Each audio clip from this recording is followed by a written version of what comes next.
Hi everyone. Um, Let me just get the Instagram live set up and then we'll be good to go.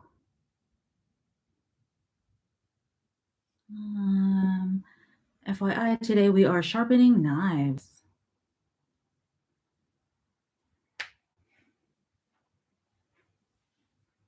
Oh, flip that around. Okay, it's got to go back into selfie mode. Hi there. Okay, cool. So I'm going to give a minute. Actually, I'm just going to start setting up. Today we're sharpening knives. Um, And my favorite method, this is not the only method that I like to use for sharpening knives, but this is the one that's available to me right now. Hi there. I have a couple.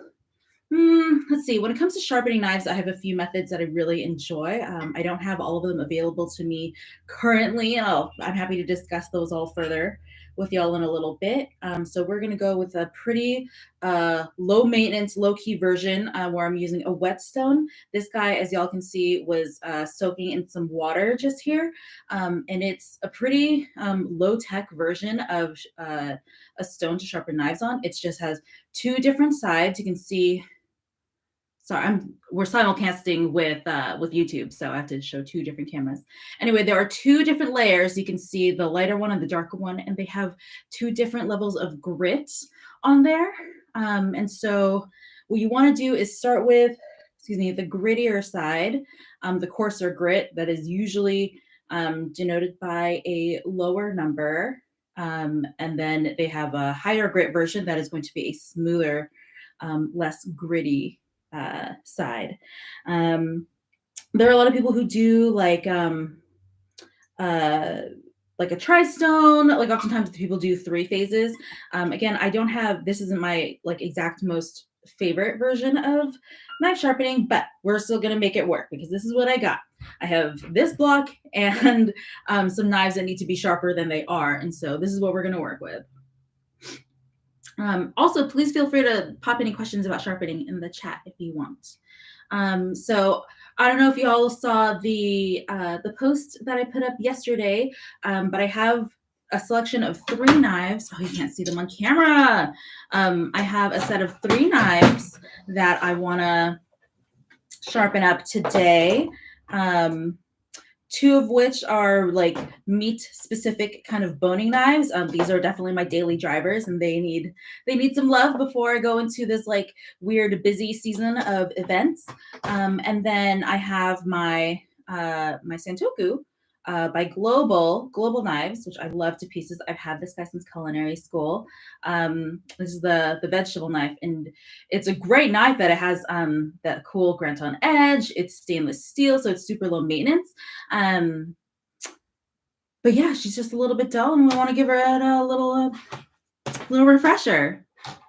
So here I have a whetstone. There are multiple types of stones that you can use. Again, some devices like prefer an oil situation, whereas the thing that I really like about using a whetstone is that it literally just requires water to use, and so that means that you don't have to like worry about stocking like mineral oil, which is what you would use for the oil stones. And I use a pretty standard issue method. Again, this is the technique that I did learn in culinary school and then have seen repeated multiple times throughout my career, which is that you start on your core, depending on how dull your knife is or like how big of a difference you want to make on the knife, which in this case is kind of a lot. She's real dull and could really use a lot of love currently. And then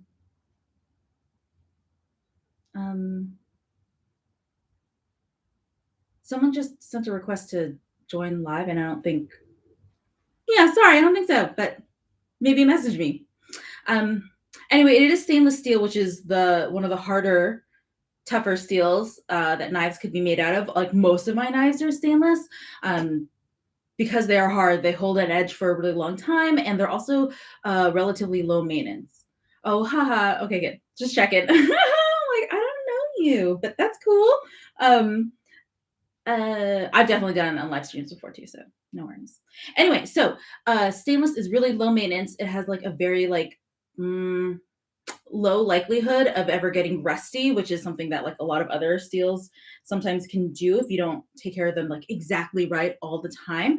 And so something I really appreciate about this is that stainless is that they do like your mistakes aren't going to ruin the knife 100% of the time. But that does mean that it is a little bit harder to sharpen because the metal itself is hard. So you got to like kind of put your back into it when you're doing it. Okay, so um, what I like to do is with a stone like this, or even like a tri-stone situation, I like to start with just one side. You have I hope you guys can see it. The chat is kind of, now that like I'm seeing this in Instagram, I'm like seeing that the chat is kind of obscuring the framing of this stone in front of me. So sorry, guys. I'll fix it for next time, I promise. So anyway, this double-edged stone I have, or rather double-sided stone, and I have a towel down to soak up the excess water that's coming that I have to keep like adding to the stone, and then also to like hold it steady, like the way that you would want a cutting board to be anchored. And so the way that I've been taught that, again, depending on how dull your knife is and how much of a difference you want to make on the knife that day, you choose the coarseness of your stone. I only have two choices right now, so I'm just going to start on the coarser side, which is that guy. And then I like to start with the knife in my right hand. I'm very heavily right-handed, and you set your knife on the stone and then lift the back edge just enough so that it is so that your knife is at the angle that you want your edge to eventually be at. There are a lot of like jigs out there that like hold the angle for you. In fact, I have a mechanical sharpener that like you just like insert your knife and it does it for you, which is really cool. But this way is a little bit more subjective, and you get to kind of decide for yourself what feels right for your knife. Anyway, so you start with the heel of your knife, this guy, the edge that like is just underneath your fingers there. You start with that at the very at one end of your stone. Again, lift the back of your knife so that it is at the correct angle that you want for your edge, and then you pull it across in an even stroke. And what you want to look for is that you get the entire edge of, you get contact for your entire edge of your blade with the stone itself. And so when you start, a way you can tell that and like ensure this kind of consistency in your process moving forward is to start with the very, very back edge on the stone, on the far one end of your stone. You see the other end is over here. And then when you finish your stroke, the very tip of your blade hits the other corner towards you, the other close corner towards you. And that way you know that the entire blade hit the stone and that you're getting an even grind on it. So that was 2 strokes. And I like to do I like to use this countdown method that I learned from a chef of mine back in the day.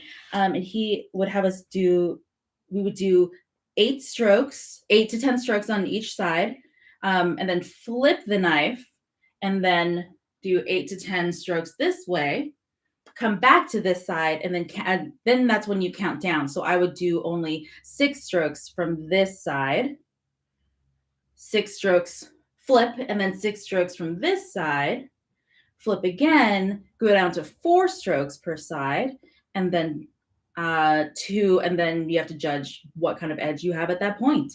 But it's nice because it's very important to do this in a very symmetrical fashion for your knife.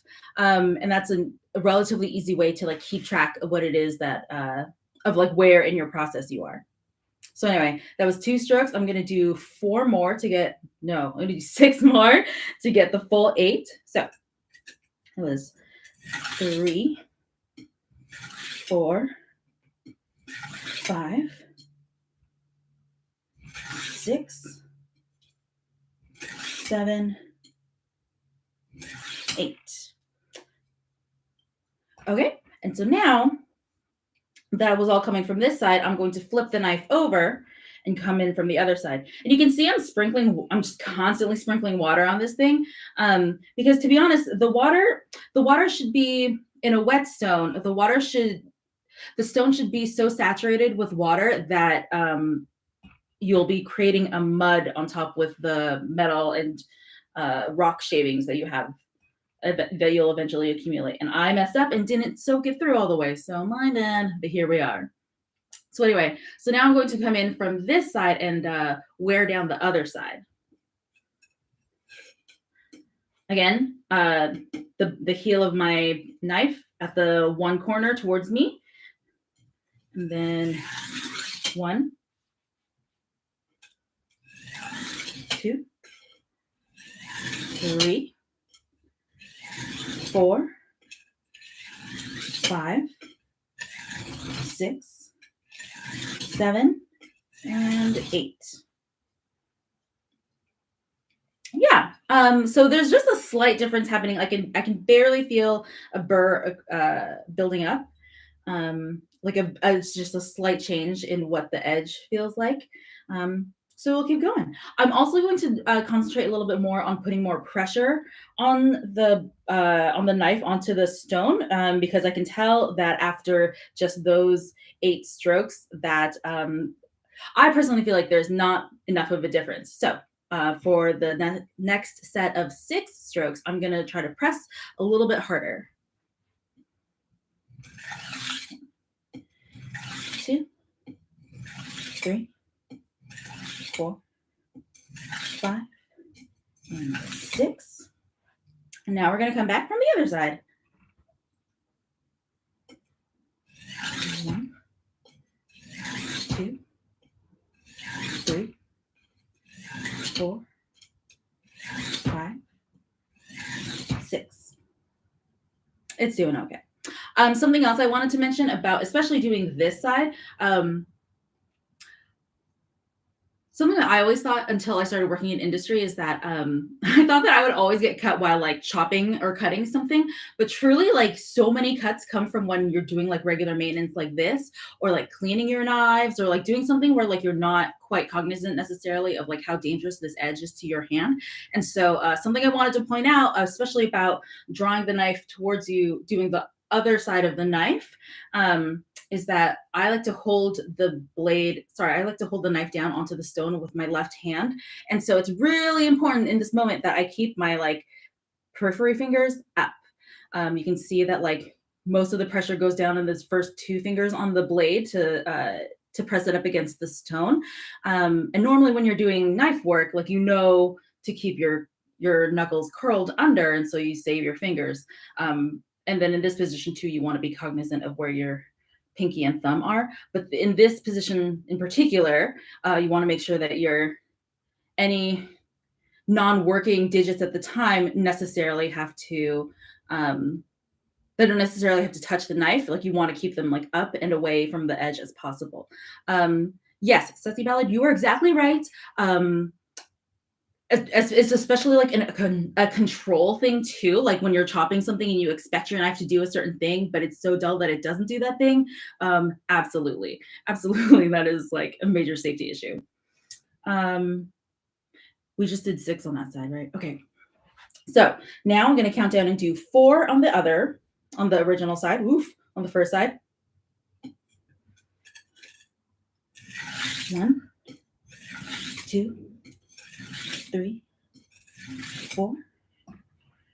Again, I'm trying to press really hard because it's not making as big a difference on the edge as I want it to. 1, 2, 3, 4. Yeah, I mean, it's getting there. So that was the 4th set, and now we're going to go down to 2, and we'll see how it feels after that. Sometimes you have to go all the way.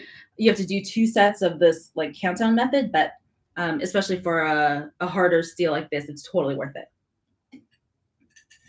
1 and 2, and 1, and 2. Yeah. And then, so by the way, let's see, we've been on here for like 10 minutes. When I'm checking the edge, this knife is like quite dull. So like I really shouldn't be like, don't judge me for like the sharpness of this particular knife in this moment, because I am sharpening it. But when I'm checking the edge, I'm just barely dragging my fingers across the edge of it. You can see, yeah. Never this way, right? Because that'll actually cut you. But like, especially if the knife is as dull as this and you just use a very soft touch, you can totally check the edge of your knife by just barely grazing it with your fingers and across the edge. So yeah, so I can feel the burr kind of starting to wake up. And by burr, I mean that there's like going to be a teeny tiny lip, like a microscopic lip on the edge of the blade, that you're like pushing with the stone itself. So that was the 2. That was the last 2, right? Okay, so I'm gonna do another set of 6. No, I'm gonna do a whole nother set of 8 because I really do want like a bigger difference to be happening here. So for anybody just joined, I'm sharpening this Global Santoku. It's stainless steel, it's really hard. And so I need to be giving a good amount of pressure and a good amount of reps on this whetstone.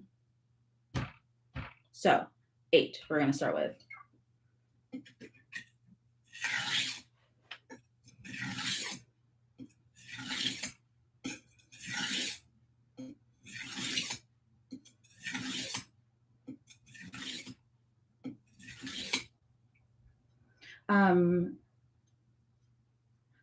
Thank you, Simon. And then something else too that I heard, at least specifically about doing a single whetstone, it wouldn't work on doing like if you're using a wheel, but you want to like listen for the sound that your knife is making as it scrapes across the stone, because that is an indication of consistency in terms of like how you're holding your angle and like the speed and pressure that you're giving it. And consistency is definitely the name of the game on this front. So have a listen.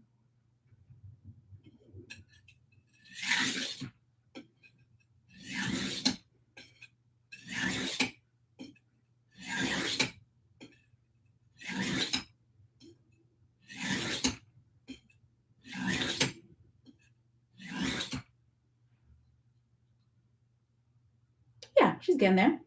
So we're gonna go for 6.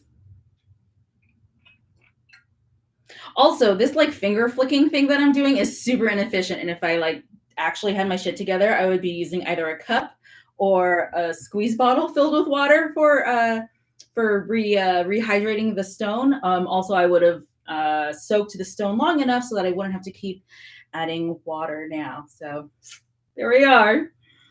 So 6.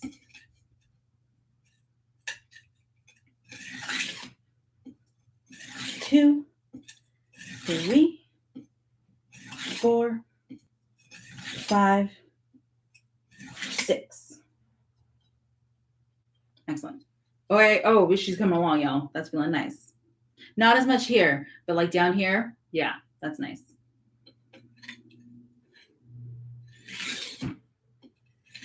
2, 3, 4, 5, 6. Okay, and then we'll go for 4. 1, 2, 3, 4, 5. Oh shit! I went too many. Okay, so 4 on the other side.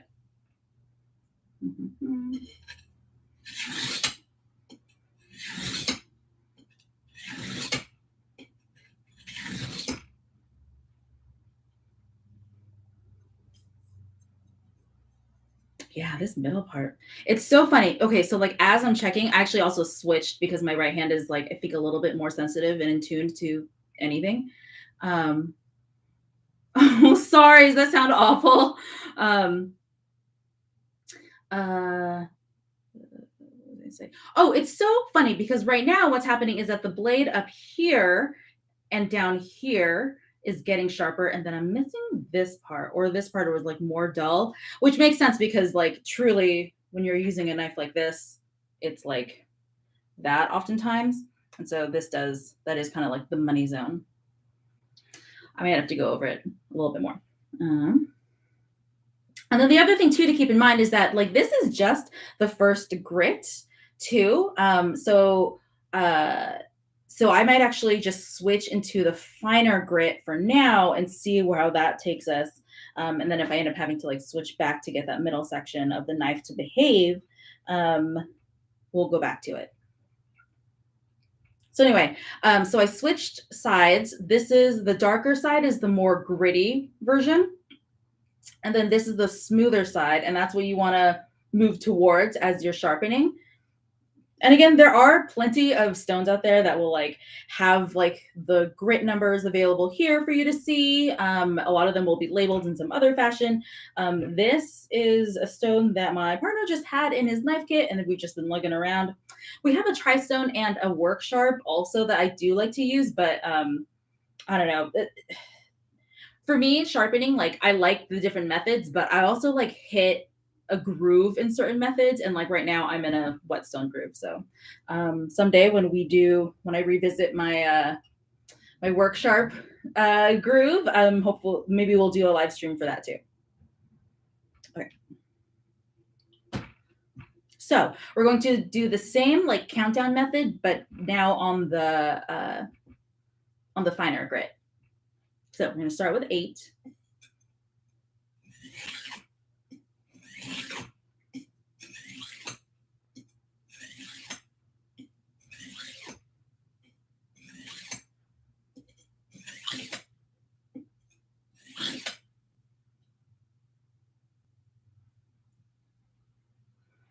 We'll do 8 on the other side. I bet you can hear too, like through the phone, the difference in the grits there, because this one was so much smoother.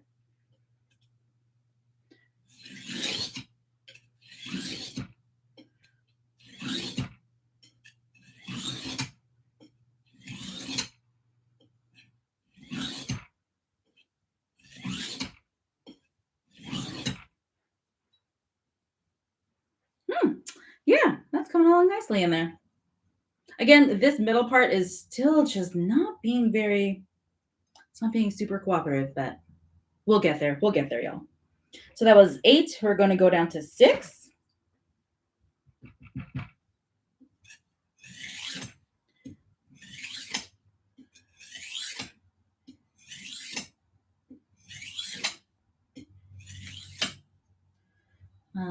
I don't know if you guys can see this in my posture, but like I definitely have my feet just planted, and like it's my whole body doing the motion. And I personally think that that helps in the consistency of the motion. But if y'all, I don't know, aren't seeing it that way, or if you've sharpened knives and you're like that doesn't mean anything, let me know. Pretty much every job I've had, like ever, I've asked everybody there, like if somebody's at my work, like sharpening a knife, I like hop over and I'm like, hey, what are you guys doing? How are you doing that? What is your favorite method? What are you looking for? Like when you're doing this move, blah, blah. So I've gotten like a lot of tips from a lot of people over the years. And I'm so glad that I went through that bother, because there are so many different methods, and like styles and tips and tricks and like ways to get to your end game, which is to have a sharper knife. Holy shit, what number was that? Was that 6? We're gonna go with 6 unless someone corrects me. 1, 2, 3, 4, 5, 6. All right, we'll go number 4. 1, 2, 3, 4. 1, 2, 3.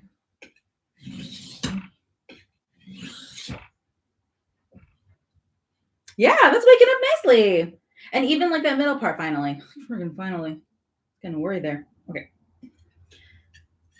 1 and 2. And 1 and 2. Yeah, that's pretty nice. Oh, something I did want to point out to y'all. It's probably really tough to see because, okay, this like darker area in the middle, that's like mud. That's mud that's created from the metal filings coming off of the knife itself, mixing with the water and what you, and then also probably a little bit of the stone too. And what you want is for that grittiness to work as sandpaper also on the edge of your knife. I guess I should cover like what sharpening is technically. Because your end game is to shave off just the tiniest bit of metal from both sides of your knife, so that the edge is this like perfectly straight, sharp, cutting edge. Now, this is like what I'm showing you right now in terms of angle is like arbitrary. Some knives want to be like this, cleavers want to be like this, hatchets or whatever like that far out. Globals like to be when you buy one, their shelf stock, their stock angle is about 11 degrees. Wusthoffs are usually like a 20 degree. Victorinoxes, I believe, are also a 20 when they come out of the factory. I've been told that everyone sharpens differently, and as a result, you can mess a knife up if it's sharpened in the wrong way. Ugh, I guess so. Yeah, I mean, these tools are meant to alter the shape of your knife, and so yeah, like if someone super doesn't know what they're doing, they can definitely damage like the edge of the knife, which like yes is like a thing, and that's unfortunate that like somebody could like miss sharpen your knife, but also like this stuff is metal, so you can still bring it back, especially if you do happen to possess knowledge of those things or of these tools, or if you know someone who does, like if you have like a really good knife sharpener in your neighborhood or in your community, you can almost always go back to them and be like, hey, can you like put a new edge on this or like fix it up, or like I've been trying to cut with this knife for like weeks and issue will just not do the job. They'll probably be able to like diagnose for you what the issue is. And like rebuilding an edge is like a real thing. Like I do have a really good knife sharpener. Actually, this guy like services a lot of the Seattle restaurant industry. And I hope he's still in business. I haven't talked to him since I left restaurants. But it was the Seattle Knife Company, Seattle Knife Sharpening, up in Finney. And oh my gosh, I brought in my head butcher's knives once to have them sharpened. And like Tom, my head butcher, had put like a few chips in the edge of his knives. They were knives like this, actually, not like knives like that, but they were like butcher shaped knives. And they had chips in them because he would like use them to break through bones every once in a while. And so Bob looked at those and he was like, butchers, man. I'm like, I know, bro. I don't know. I'm sorry. I don't know. But he was like, okay, I mean, I'll do them. But like, yeah, it's like we're gonna have to shave down a bunch of this knife, and it's gonna take a long time. And like, I bet Tom had to pay a lot of money for it, but you can still bring them back.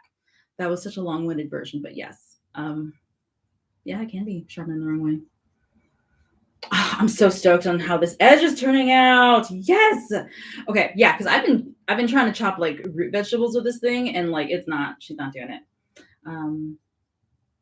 Like, I don't know if you guys saw my orange supreming video, but it was like, I was like sawing the shit out of it because like this knife is so dull. Anyway. Okay. So I'm feeling pretty good about that. I think I'll give him one more run on the fine side here before we give it all the way back, or before we move on to the next knives.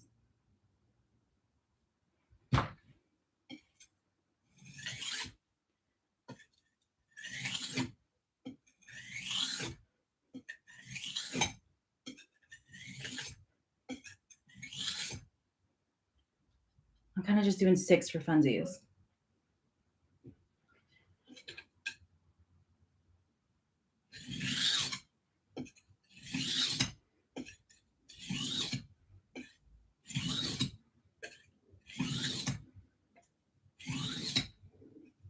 Oh, that was 6. Okay.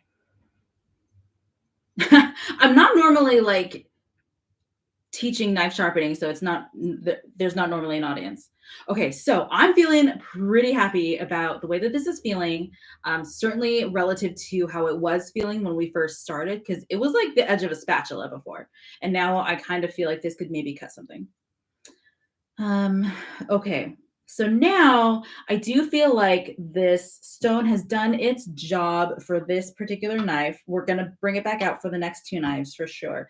But I did want to show y'all what the last step ought to be when you're sharpening your knives, and that is to hone it. So you use a honing rod like you would as if you were just in the middle of cutting and you need to like wake up the burr. Again, just a little bit. But usually, if I were working, I would just do this method.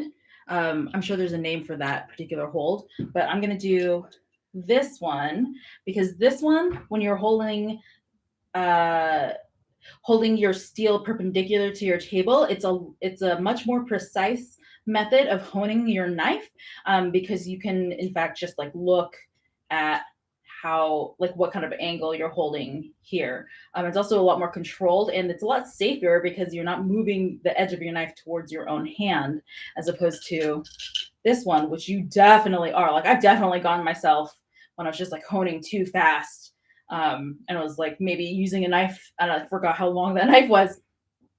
Excuse me, belly water. But yeah. So anyway, this is technically the better version, because it's more accurate. And when you when you think of the results you want to achieve by honing your blade, this version gets you those results more consistently. It just doesn't look as cool. But so you should do it on your knives at home. Okay, so I'm just gonna like run it down, let's say 4 times, and then I'll check the edge after that.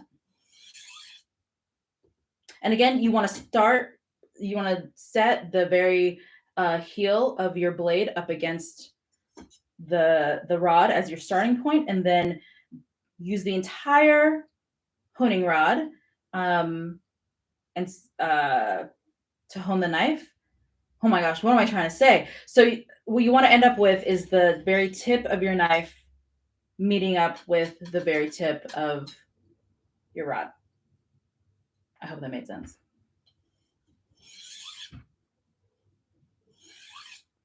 Okay.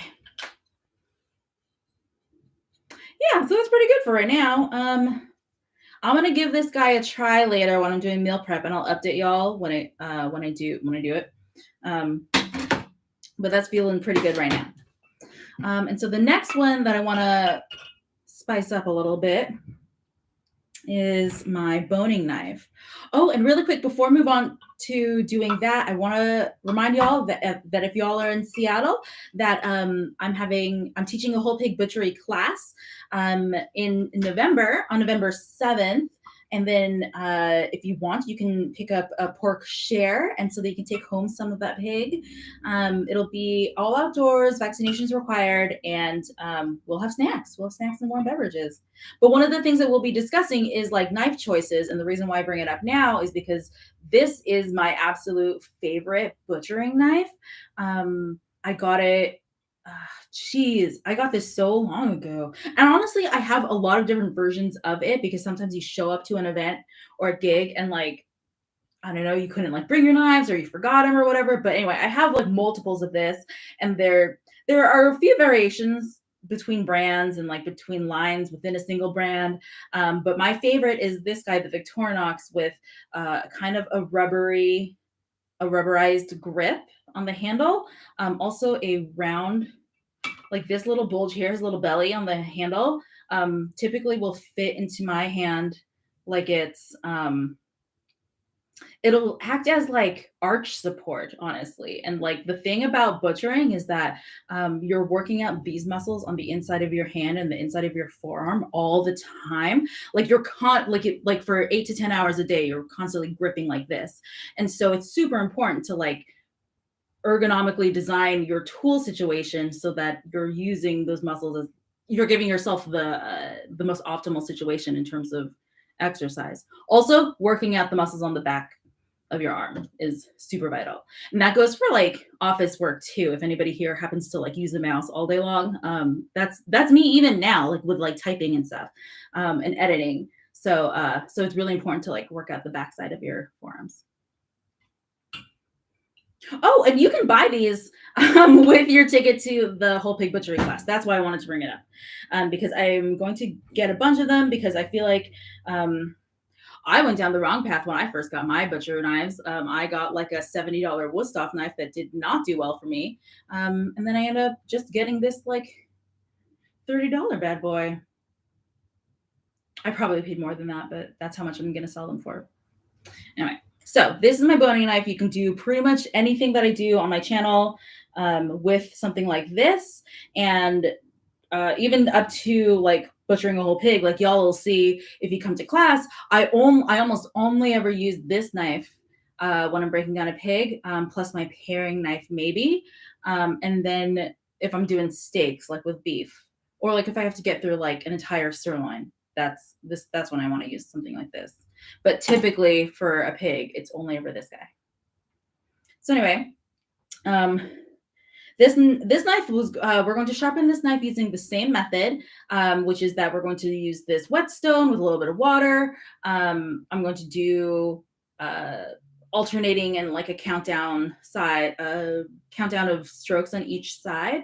The only difference between this knife and this knife really is the curve, and it'll be more pronounced when we do the bigger knife. And so when the curve of the knife, which is to say that this knife is like straight all the way up and down, and this one has a little curve to it. So the only thing is that like you have to be like kind of mindful about getting the entire blade through this across the stone. And so you'll see that it'll be so you just have to like turn at the end a little bit more sharply, a little bit more actively than you did with the straight edge. So we're going to start with 8 strokes on the first side. 1, 2, 3, 4, 5, and 6. Oh yeah, that's nice.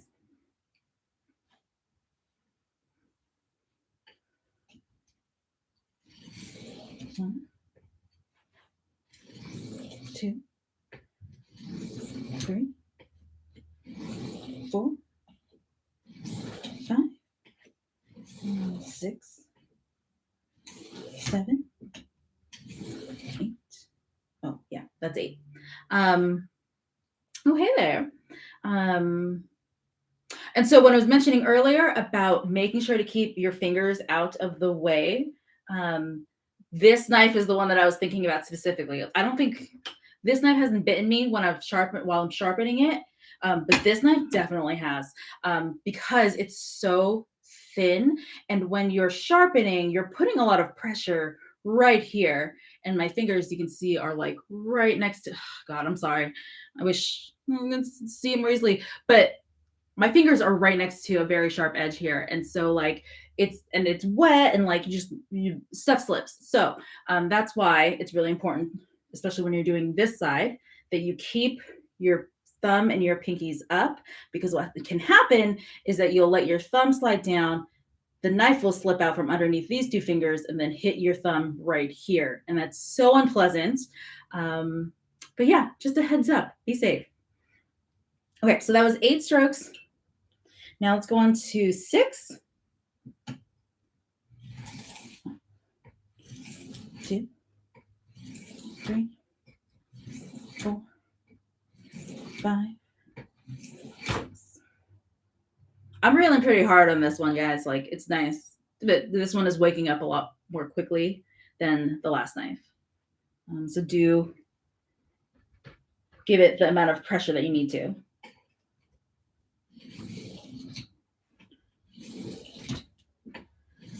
3, 4, 5, 6.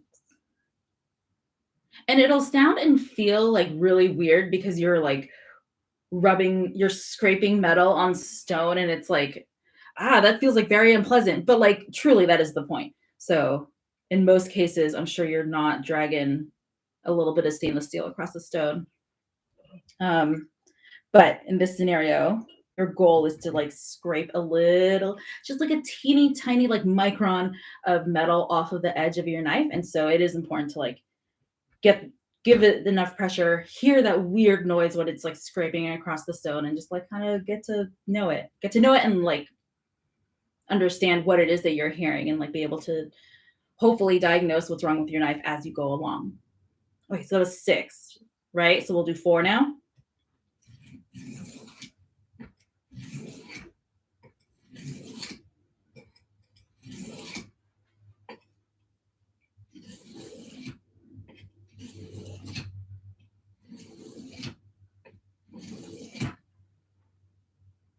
Yeah, just making it pretty good. Okay, we'll do 2.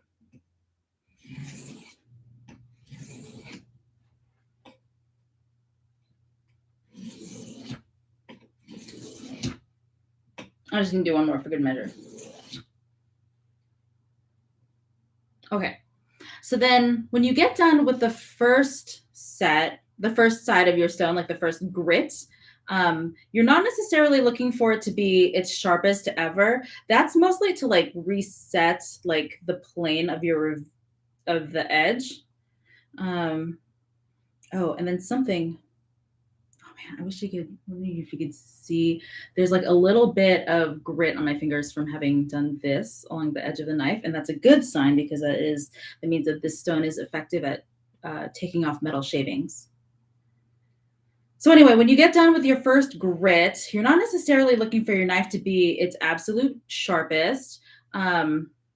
So I'm going to just let this slide for a minute because I don't think, yeah, like it's not the bitiest edge. And so I think we're ready, but it is better than it was. And so I think we are ready to move on to the next grit. So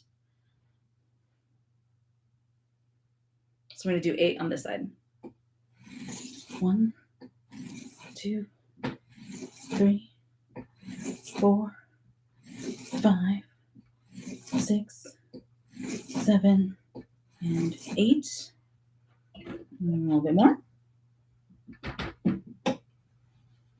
And I like the towel setup because I can adjust this whole situation as needed. And so I'm scooting it a little bit closer to the edge of the table so that my hand doesn't run into the tabletop as I'm doing this other side. Oh, was that 8? Okay, I think so. Oh, hey. We're going to do 8 just for fun. 2, 3, 4, 5, 6, 7, and 8. All right. And Mel, just to catch you up, we're sharpening these on a whetstone with just water, and we're now doing the fine side, and I'm on like step 2 of doing the fine side of the stone. So that is to say, we don't want to do 6 strokes on each side for this wrap.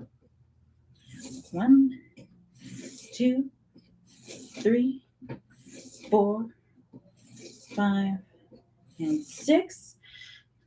Just gonna roll right into the second side, so don't forget that we're on number 6. 1, 2, 3, 4, 5. Oh shit. 6. I slipped there, and I feel like I hit the edge. I caught the edge right on the stone. Okay, I hope you're okay.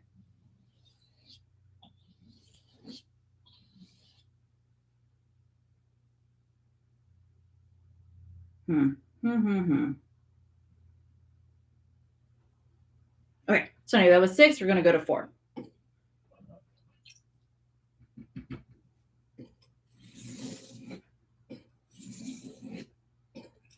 Three, 4. 1, 2, 3, and 4. And we'll go down to 2. 1, 2. 1 and 2. Yeah, the side where you're like the other side that you're doing, like this one is like really difficult when you're pulling towards yourself because it's just like kind of like such an unnatural vibe to it. But this way is really easy to stay consistent, or at least that's how it is for me, and like my practice. Okay, well, we'll see. We'll see. It's certainly better than it was. But that is such the thing about sharpening knives, guys. Like, it's definitely relative. Okay, I'm going to give it a couple more on this, and then we're going to hone.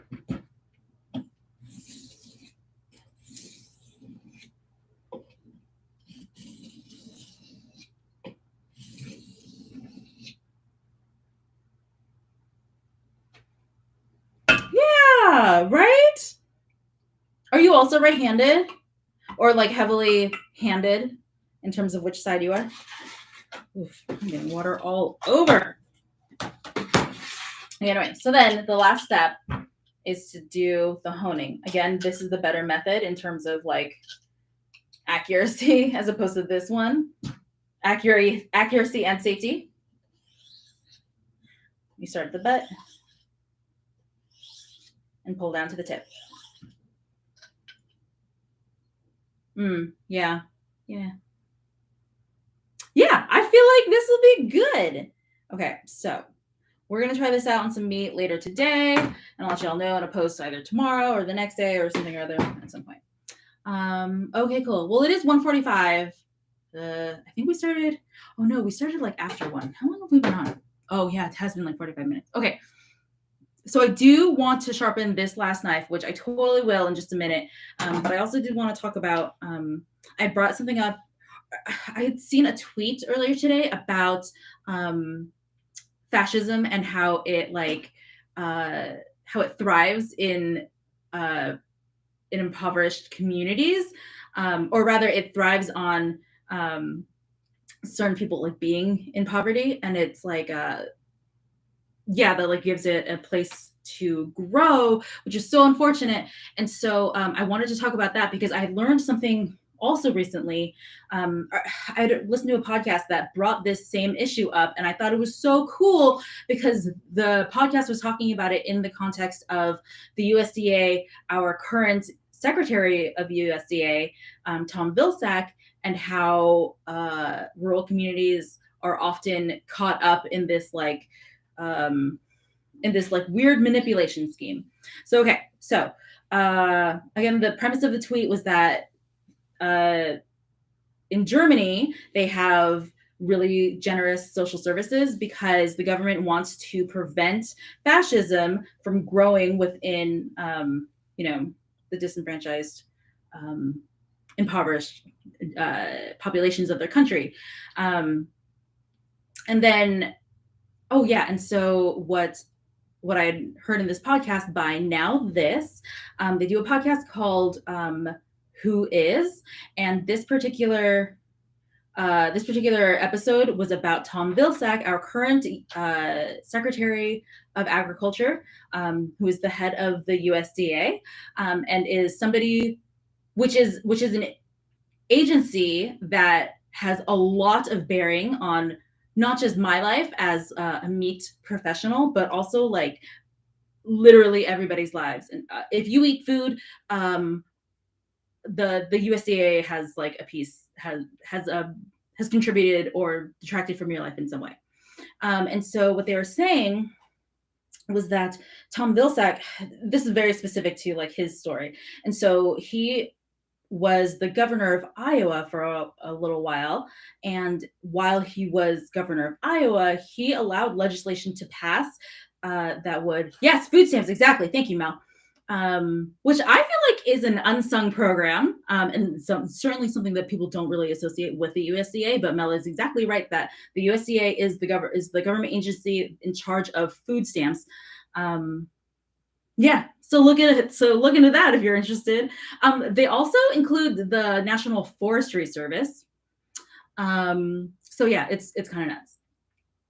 Anyway, he was the governor of Iowa and had voted for legislation or like allowed legislation to go through that made it more difficult that made it more difficult for local communities to regulate the meat industry or like agriculture industry. So it made it more difficult for so it made it more difficult for local governments to push back on the meat industry in particular when they wanted to put in concentrated animal feeding operations, also known as CAFOs, in their neighborhoods. And if y'all don't know about CAFOs, the way that they described it in this podcast was perfect. It's the kind of situation that CAFOs are the kind of animal welfare and meat production situation that you will hear about or see in a documentary, and like want to be a vegetarian afterwards.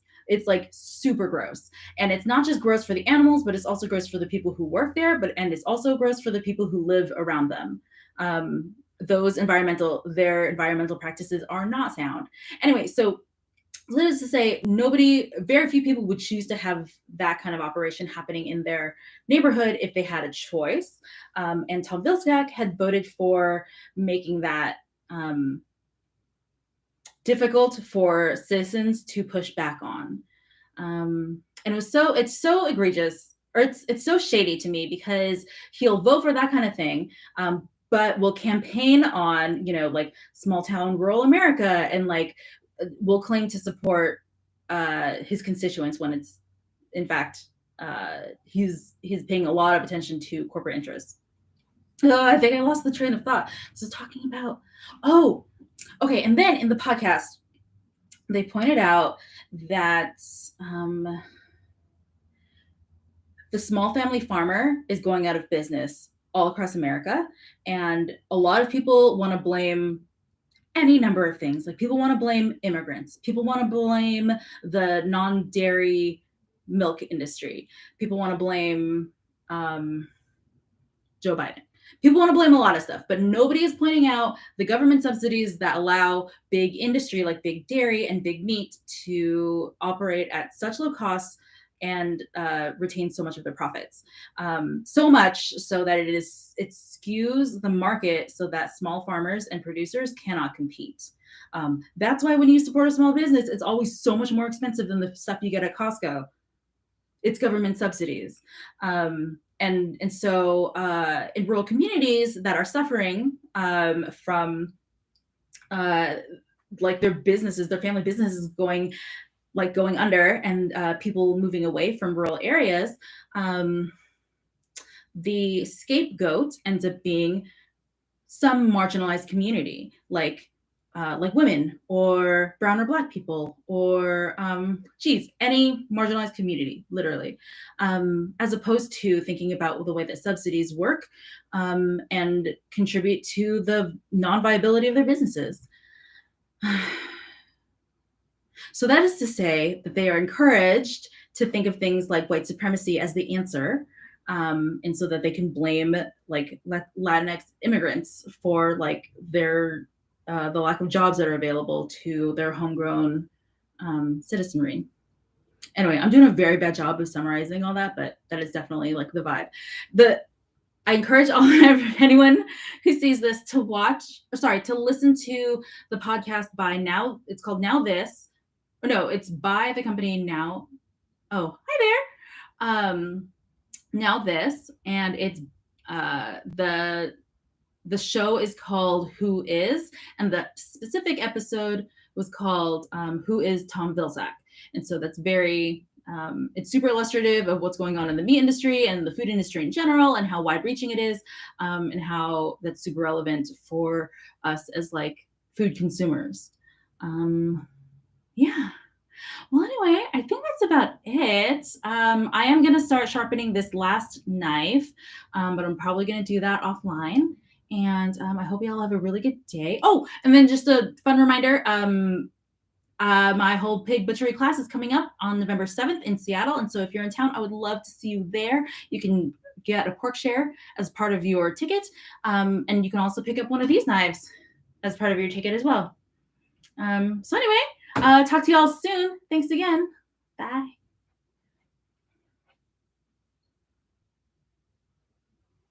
I know, sorry, you just got here. You can watch the recording, I promise.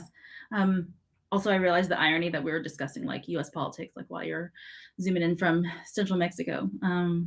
We'd love to hear about the food industry there too. Okay, but come back for the video or for the recording. Anyway, thanks so much for joining. Bye.